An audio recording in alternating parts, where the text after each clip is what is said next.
Тилсиз жоо эртең мененки саат 7:40 чектелген. Өрттөн улам Ош базарынын соодагерлери жогорку кеңештин алдына митингге чыгышты. Бул тууралуу Спутник Кыргызстан агенттигинин кабарчысы билдирди.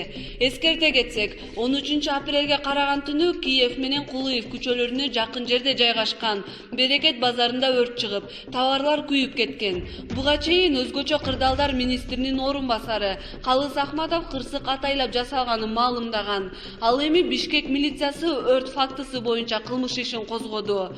Ушул тапта имарат алдында болжол менен 20дай соодагер турат. Бир тобу акимиатка кеткен деп айтылууда. Сатуучулар негизинен өрттөн сепетинен тарткан зыяндын ордун толтуруу, соода ордундарынын калыбына келтирүүнү талап кылып жатышат. Сатуучулар тапкан тергенин куру жалак калганын айтып, күйүп кеткен жерге башка имарат салынып кетет деп чочулашууда, деди кабарчы.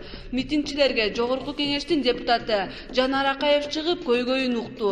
Андан соң парламенттин аппарат жетекчисинин орун басары Тажимамат Шаболотов, жогорку кеңештин төрагасы Дастан Жумабеков соодагерлердин оңго чукул өкүлүн саат 15:00 кабыл аларын айтты.